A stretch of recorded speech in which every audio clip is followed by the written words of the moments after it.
Right, well in actual fact we're actually working on the PE Ranger. I've got to put it on one side. I've spent another 5 hours, part of which is my fault, looking for bits for it. I think he's going to end up with my back on his set because I can't find his. Right, so on that note, we need a channel 30 transmit crystal. So if any of you out there have got a scrap Harvard 020 Harrier CB1, anything like that, the Amstrad HCB1, a smashed up scrap one, just the board out of it, just the crystal, we just need a transmit crystal for channel 30, which therefore would be compatible with the PE Ranger. So other than that, it's the only thing holding us up with that. Now unlike the, what were we doing, the Grandstand P2006 handheld with Duff crystals, there's something they're not wire-ended crystals, they're HC25U crystals, so that's not as easy to swap. So that's my request, pretty please. In here we have a Midland Port-A-Pack, hopefully sent the mic. Yep,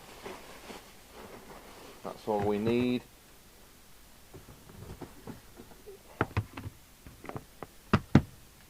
So we'll try and get this done, and then we'll do the DNT base station if we haven't got a crystal for this. I put the batteries in the, one of the things the PE Ranger was waiting for was batteries, and I've changed my mind twice, which over the last 9 months while it's been in, and the customer won't have to pay 3 times, I will, but it's just for the best possible job, in my opinion.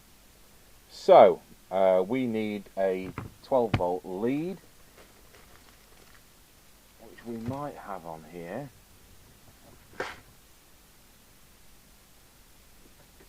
You never know.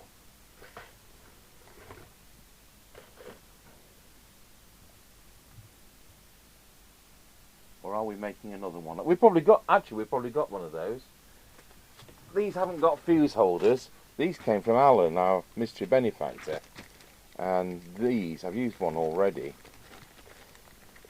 Apart from putting a fuse holder in one of these, ideal. Are these used in security camera things? I just seem to think so. It's thinner wire than we would use, but I'm sure it's going to take the 1 amp for a moment. So just check that we've got its positive centre and negative outer, and not short circuit. Good.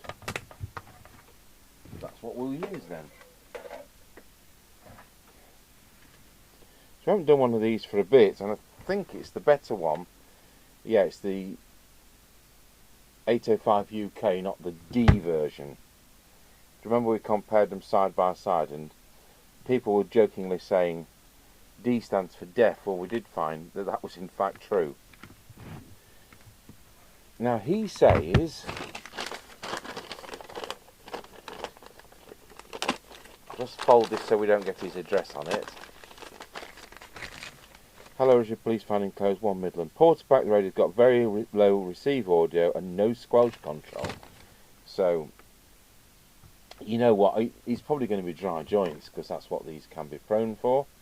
So I think the first thing to do is we'll power it up. Yes, we'll power it up. We'll do it into our extension speaker rather than into the test equipment. Remember, these don't have built-in speakers because they are a Port-A-Pack and the speaker's in the mic. And at this point, we're not going to plug the mic in. So, connect it to our super unsafe crocodile clips, which I like shorting out. And it's 12 volts, isn't it?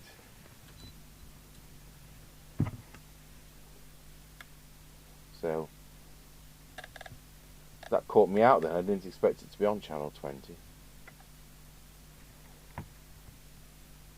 We've not got any receive, have we? So I think you might have to plug the mic in. And I don't know whether you can hear that on the extension speaker, but he's absolutely right.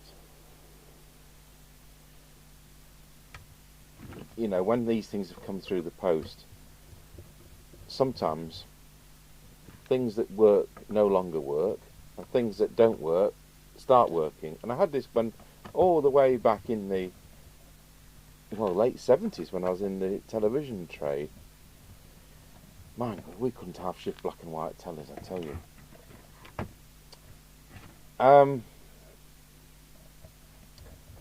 And you could buy the ex-rental tellers from the wholesalers, and by the time you'd brought them back, the workers didn't work and the non-workers did.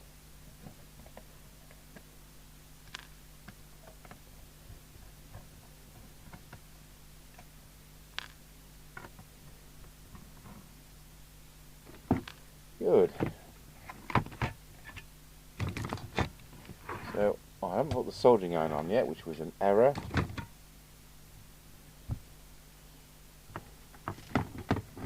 Don't have to pass this on to Mr. Chippy. Obviously we'll have to pay a Mr. Chippy fee for these microphones. I've moved these microphones because I was searching. Of course, if there's going to be a dry joint, it'll be under the shield plate, but I can see one for a start.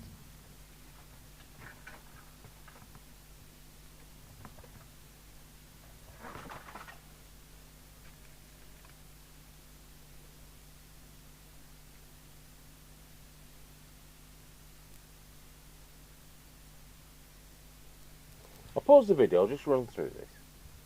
So a couple of hours later, I've replaced the MC3357 and we've got normal volume. We still don't have squelch action. So it also sounds off frequency, but the radio isn't off frequency. I will put it on picture in picture and show you the frequency counter. So key up the radio, 2779120, that's fine. And on receive, the signal generator is on 2779123, so the two tally. I'm going to have to get my blurb out to see which coil does what, but we can have a quick twiddle. You see, you know, you think there was the squelch being built into the MC3357, that the squelch and the low volume are going to be cured by just changing the IC, but that's not the case. I wonder if the controls open circuit or just the preset set wrongly. Anyway, we'll come to that. Let's have a look. We've done the detector very quickly to make sure it wasn't that. That's going to be, that's not going to be VSO, is it? Yeah, IF's out with that coil. Simple as that. So we'll come back to that properly. But I do need to. That's squelch at maximum. No squelch operation. Is it?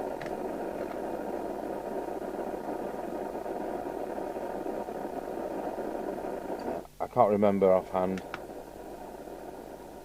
where the squelch is, so we'll just have to get the service information out. Is there a service manual out here?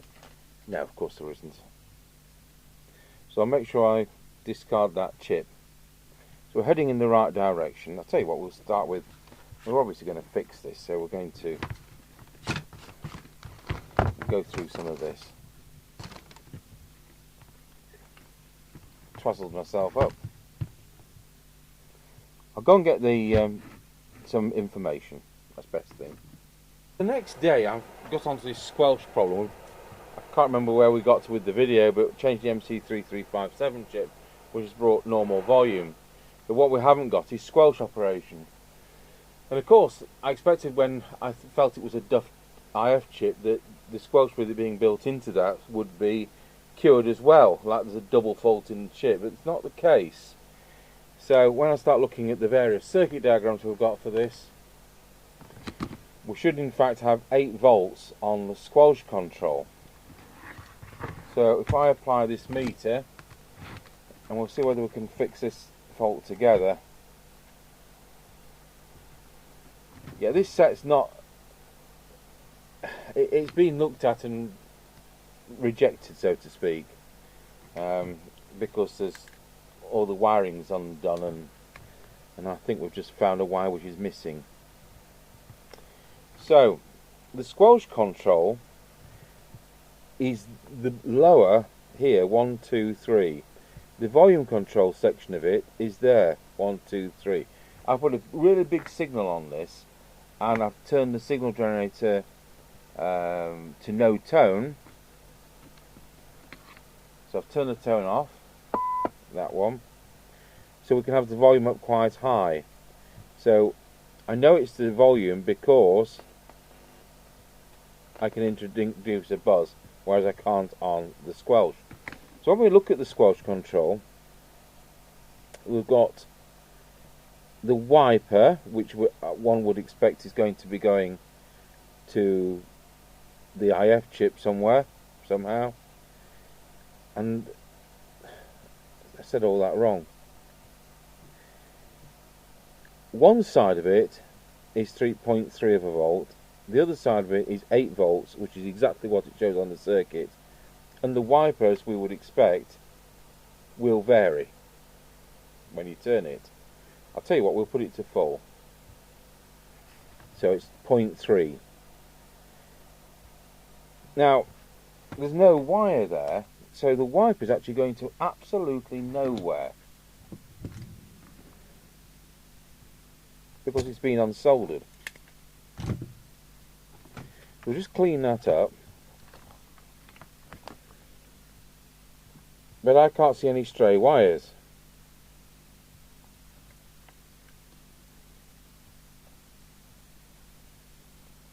I can. This grey one. And that grey one goes exactly where you'd expect it to do, in the right direction. So why has somebody unsoldered that? And they have unsoldered it. Or was it to... I wonder if they thought the squelch was on all the time, which was causing the radio to be very quiet, when in fact it was the chip which was faulty.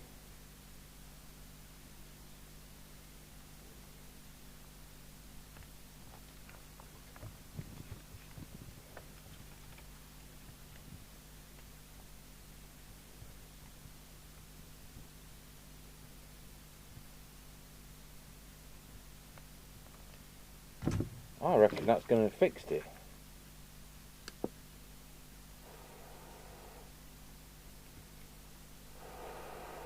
Now, let's take this big signal off.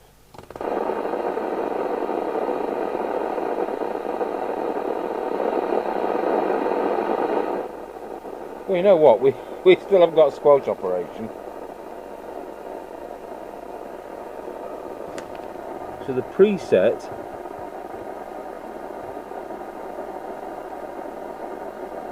is 101.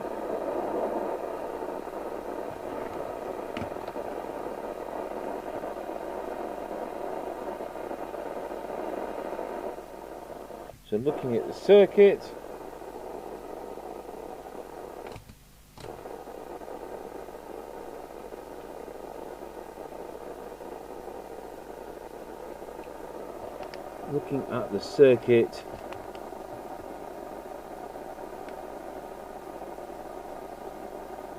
that should vary the input side, shall we say.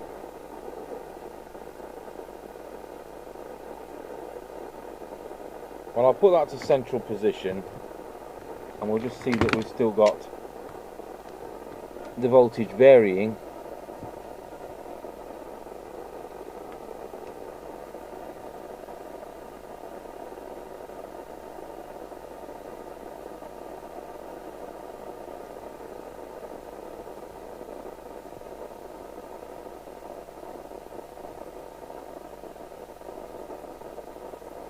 We can vary it between +8 and 0.6.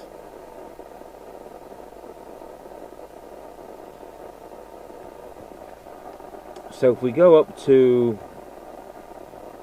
where it goes to the squelch chip, it's pin 10.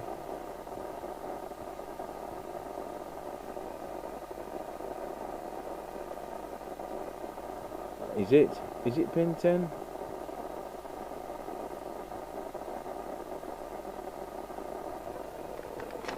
I'll look at the factory circuit.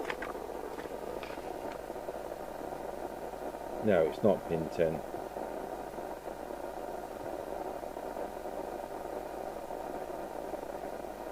It goes in at pin 2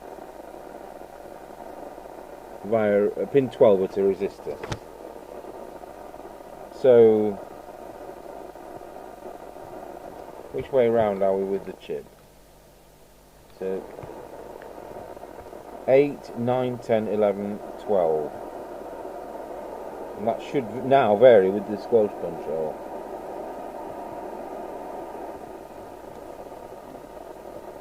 Which of course it wasn't doing before with the wire being disconnected.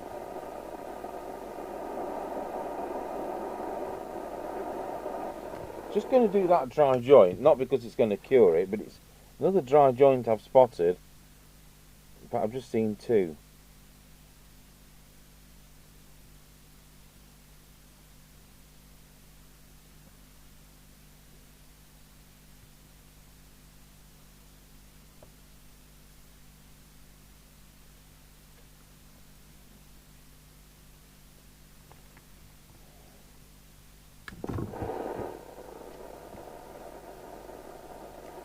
Um, 9, 10, 11, 12.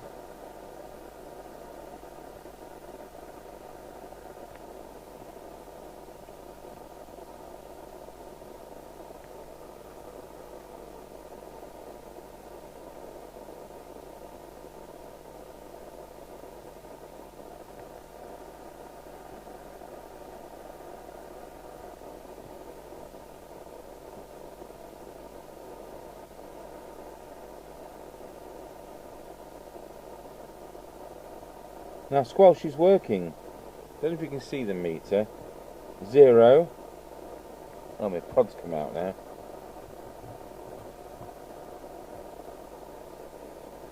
So we've got the squelch open, and that's the squelch closed. Squelch open, squelch closed. If I hold my prod on that pin, so I've still got that voltage. Let's do it with the signal generator. So I'm going to set the squelch, which I have done. Now we'll manipulate the signal generator output. And there we go. The squelch has opened. But it's sat there hissing all the time because there's another fault. So it's not triggering what it has to. So really the only thing that can be wrong is a short circuit transistor. So which one is that? Is it 107 or 108? I wonder if there's a clue in the block diagram.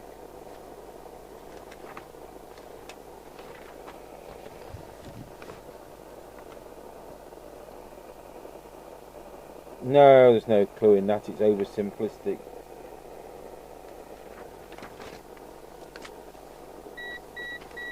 I must go through the procedures to stop that happening. Somebody's kindly told me how to stop it happening.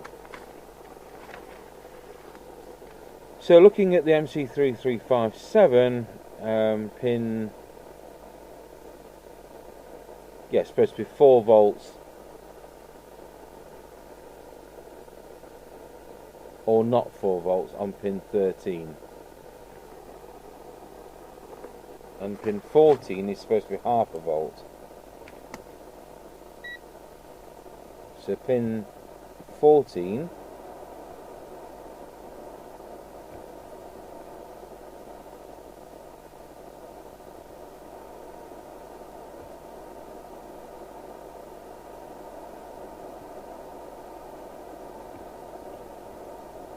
can't see that changing. But I certainly can see that changing. So Let's see what that triggers off pin 13.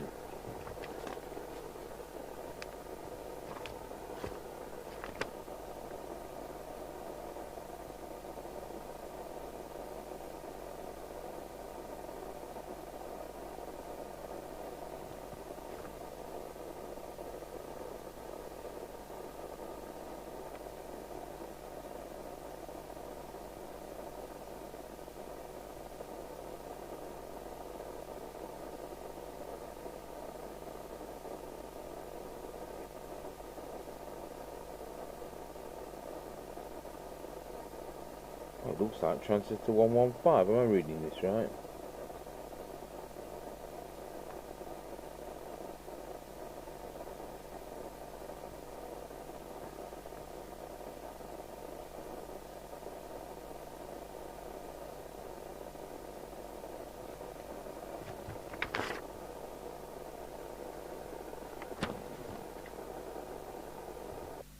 Okay, so that turned out to be a dry joint.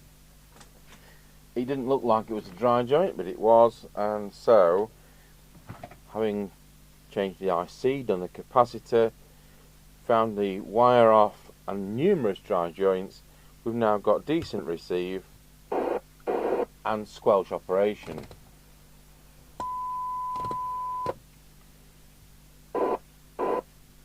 Just like that. So now, tell you what we'll do, we'll put one of the lids loosely on. To be honest, there's so much solder on here.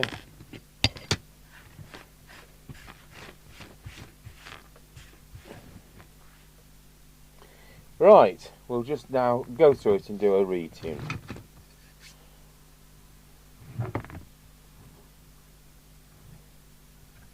I'd already done the isopropyl alcohol on this.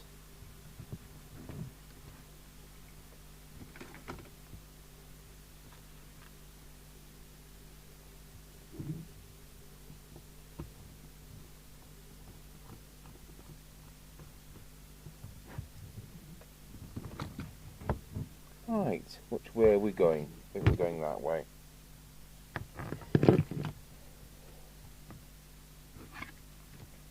We'll put the mixture away. I'll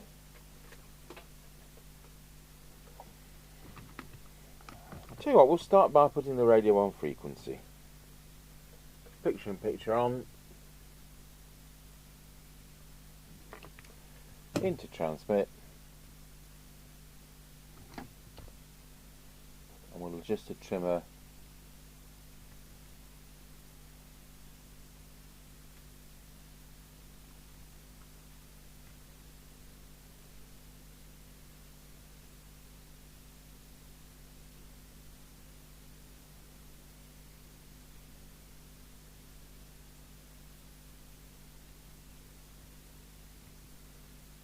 I think that's as good as we are going to get, which is nicely slightly high. Now, you know what? I haven't got a sheet. We haven't started a sheet yet, so I'll do that. Go and get one. Now let's try again. So that's filled in that bit. So we'll go through the transmit.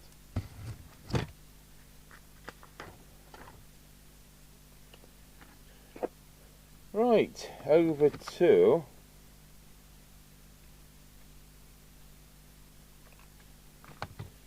so what's it doing? We're on 12 volts. It is doing 1.8 watts.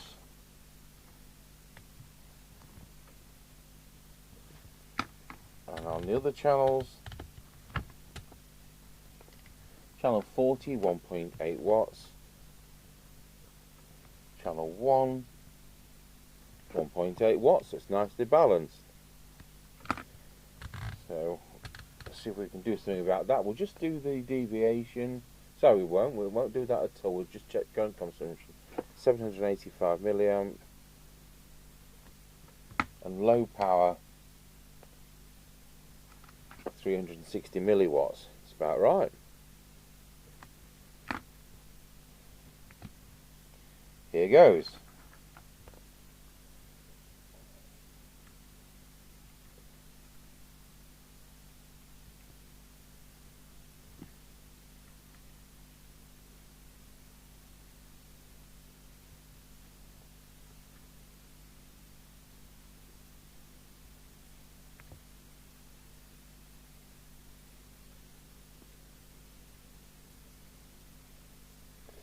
so all those are spot on.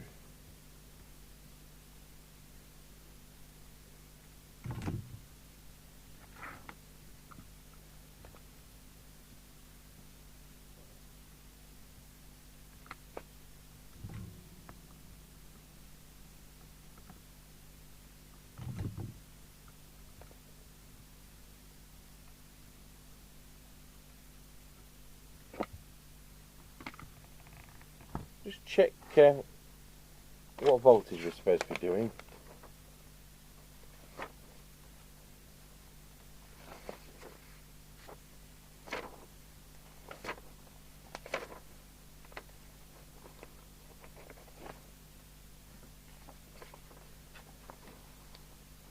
Now, of course, it wouldn't say there, would it?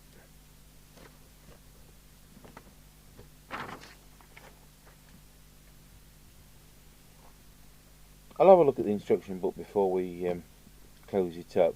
Just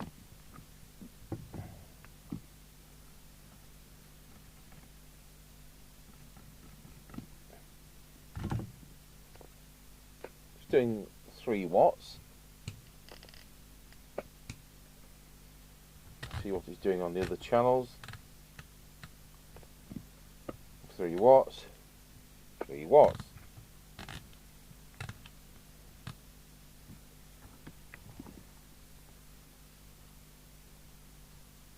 So I'm at 12 volts. So I'm just gonna pop it up to 13.5 just to see what we get. I shouldn't do this with a customer set without verifying. 3.6 watts. We'll turn it back down.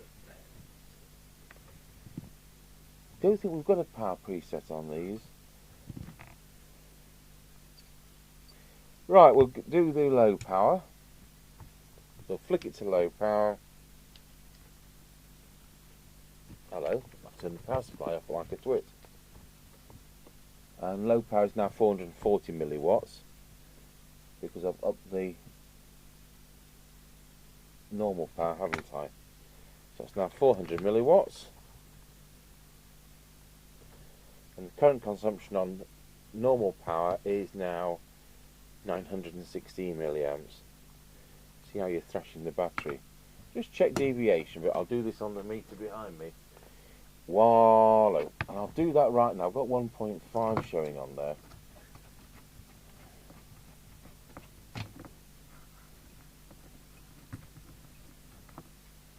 Just get this out of the way.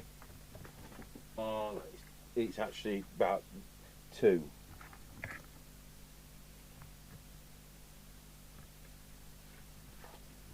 Wallow.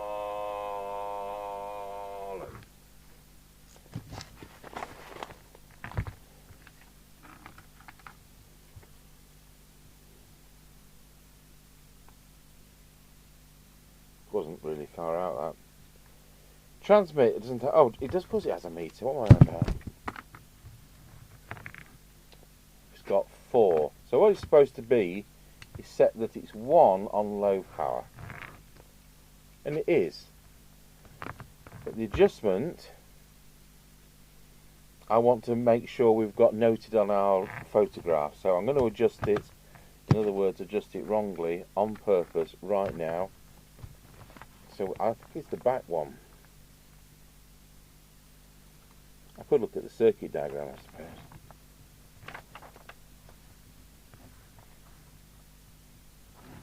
I don't want to do it with that at all.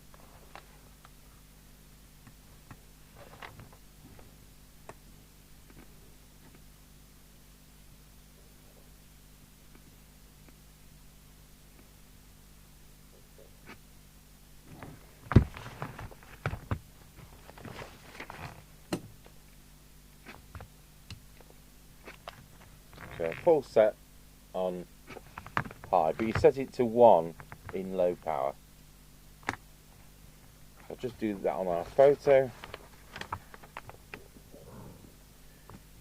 TX meter.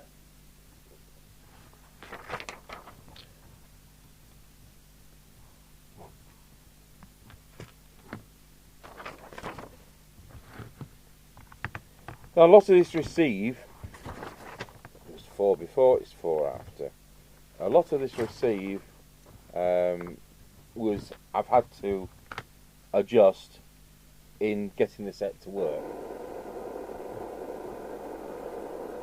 First of all, we'll make sure signal generator is on frequency. 2779120, just pop that up a fraction. 127, well, I'll do nicely. We'll put an S9 equivalent signal on, we'll put the oscilloscope on.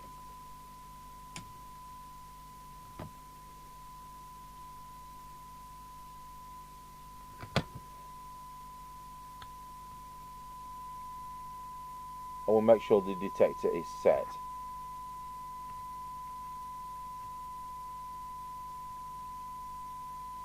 Just a little tiny peak on that. So there we go. So I don't know if the cyanometer, I've had to move the cyanometer because I had to move the spectrum analyzer. I was looking for the case for that PE Ranger. So I've had the place all upside down looking for it. Well, let's have a look at that then. Tell you what, it's not that far out. There we go.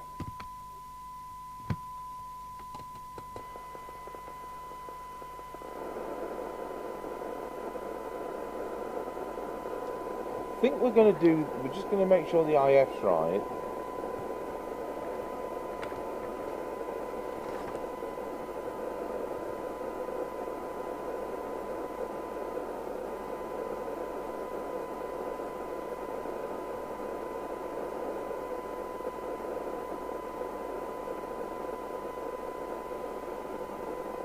I think it's been faffed about with other people trying to find the fault. We'll drop the signal, go for the 2 at the front end.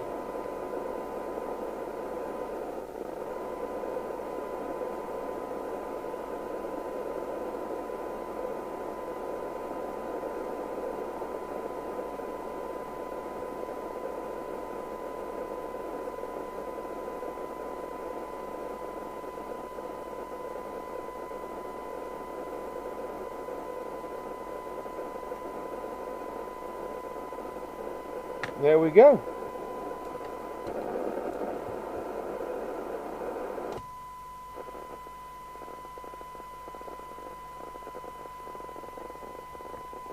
I can't say what it was before because the set wasn't working.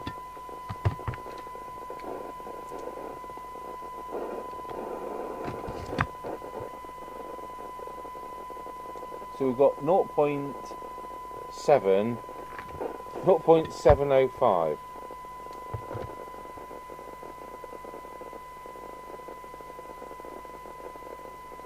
Say that. With 20.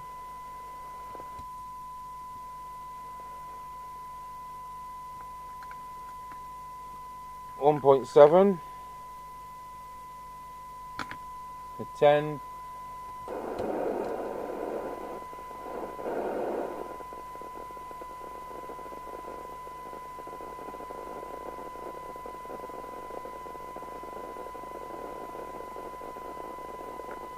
.66.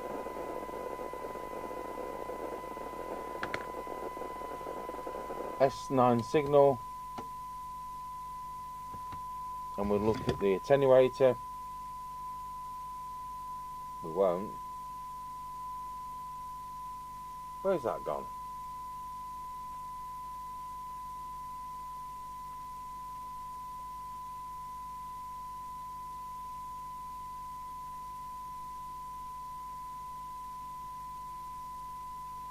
I think there's something in the way of the camera that I can't see. Well, may as well take picture in picture off then. The meter. It's supposed to read S9 at that point. So the other preset.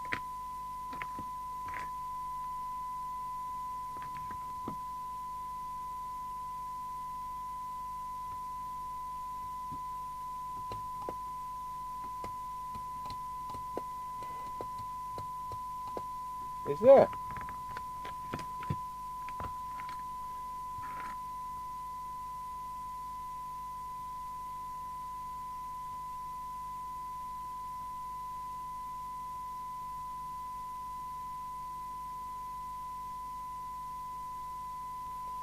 squelch.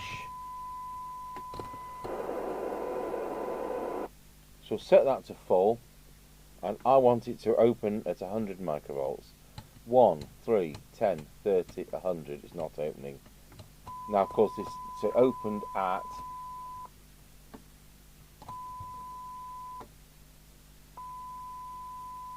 580 microvolts, but of course I've been fiddling with this.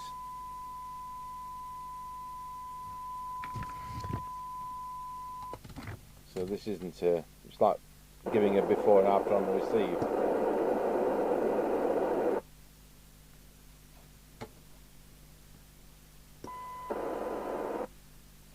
It's coming in at 0.3, so that's good. So we just need to drop this down, full squelch, and the squelch preset is there, 101.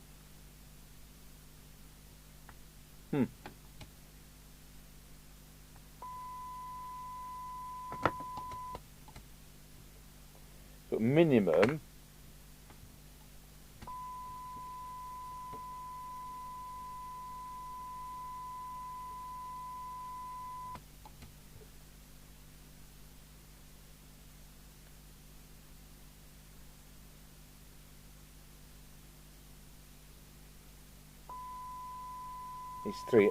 maximum is 300 microvolts.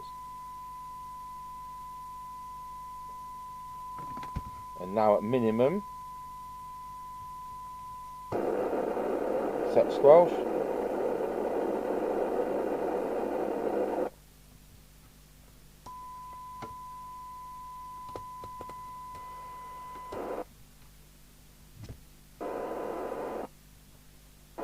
It's 0.3 still.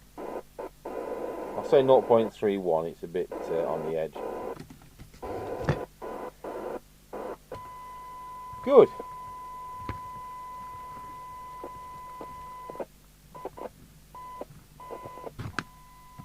And that's it coming through its own speaker. Let's get some of these bits of wire out of the grill.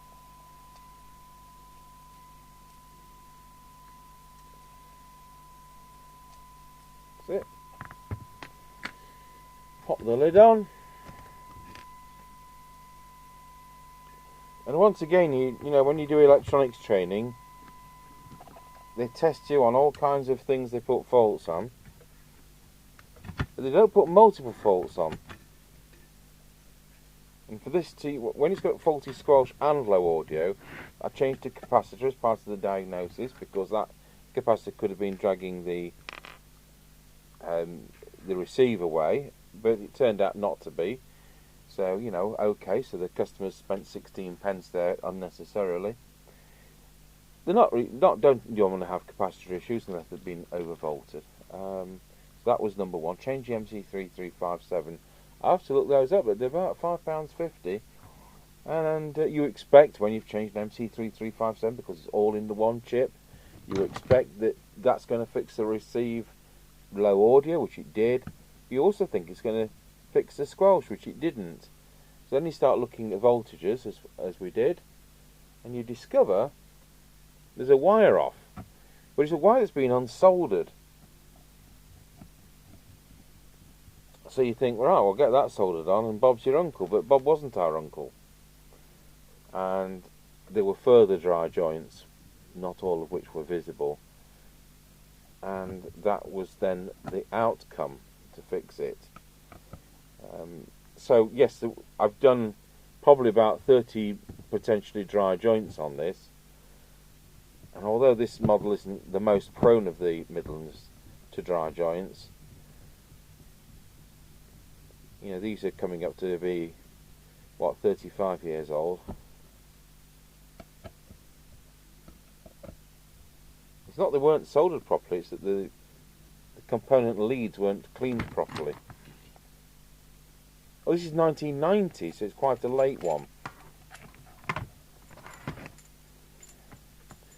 And you've got the D version, which came even later, which the receiver you're not usually going to get under 1 microvolt.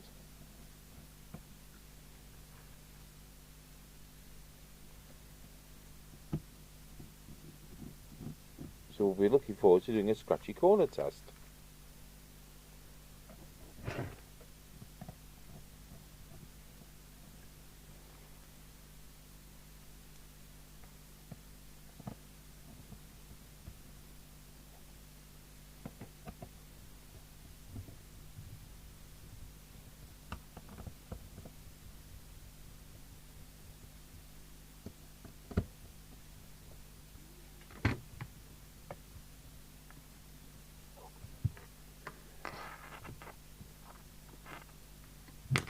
That's it. So all we need to do is connect it to our roof aerial. And as I often have to say, Antron 99 type, 18-foot type of, or 16-foot, whatever they are, fiberglass. It could be a Solarcon 99. It's the one without the ground plane kit, and it's mounted just above gutter level on a single-storey building.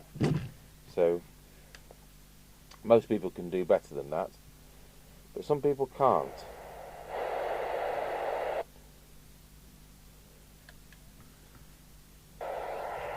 One Anna Roger.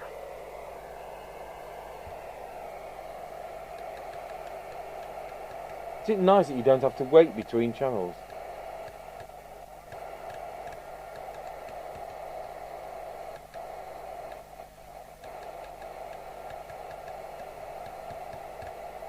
No, 19 Roger.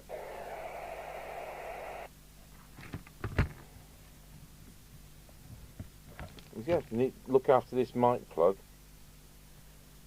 It's coming apart.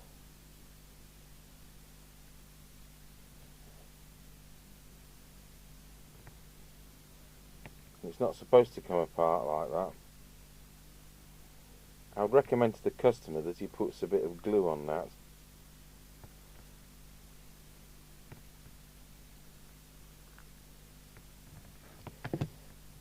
Right, that's it. We're done on the air test later. That was a bit of a marathon. Thanks for watching.